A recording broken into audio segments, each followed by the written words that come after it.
வாழ்வில் வார்த்தை ஊழியங்கள் வழங்கும் இன்றைக்கான இறை வார்த்தை.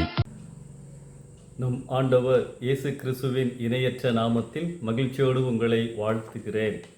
தேவன் மனுஷனை சிருஷ்டித்த நாளிலே அவனை தேவ சாயலாக உண்டாக்கினார். ஆதியாகமம் 5:1.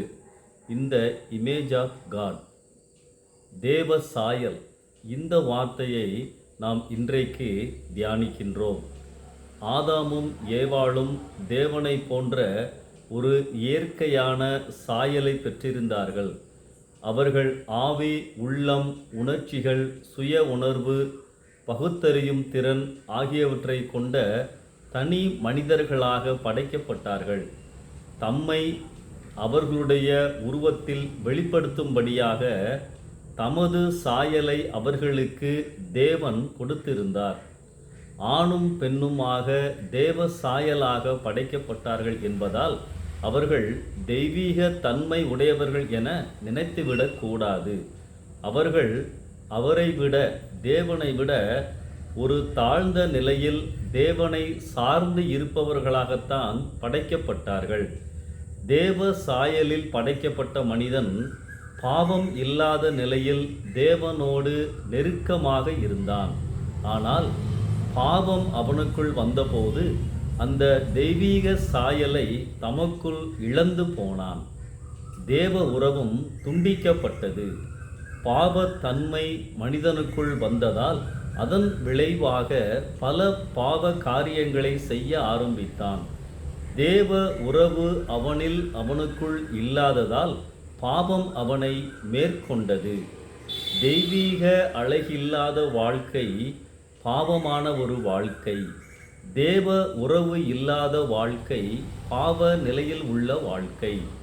மறுபடியும் தேவனோடு நம்மை ஒப்புரவாக்க இயேசு கிறிஸ்து இந்த உலகிற்கு வந்தார்.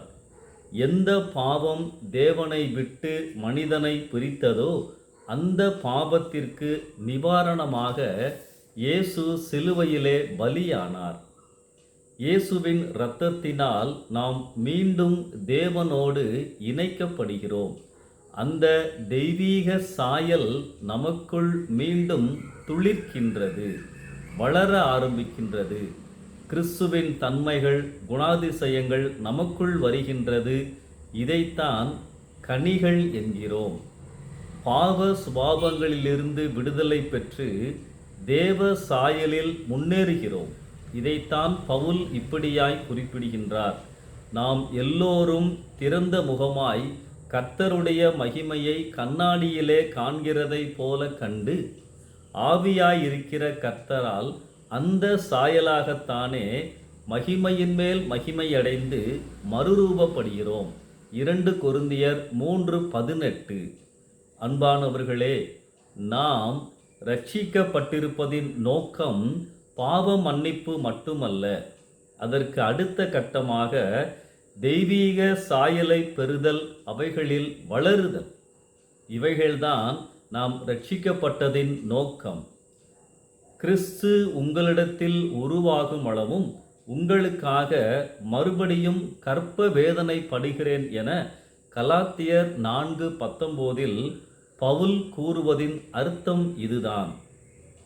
நமக்குள் தெய்வீக சாயலை பெற்றிருக்கிறோமா? நம் வாழ்வில் பிறர் முன்பு இயேசுவை பிரதிபலித்து வாழ்வதுதான் தெய்வீக சாயலை பெற்றிருப்பதின் அடையாளம். அவரோடு நேரம் செலவழிக்காமல், அவரோடு நெருக்கமாக ஐக்கியமாக இராமல் இந்த தெய்வீக சாயலை நாம் பெற்றுக்கொள்ள முடியாது.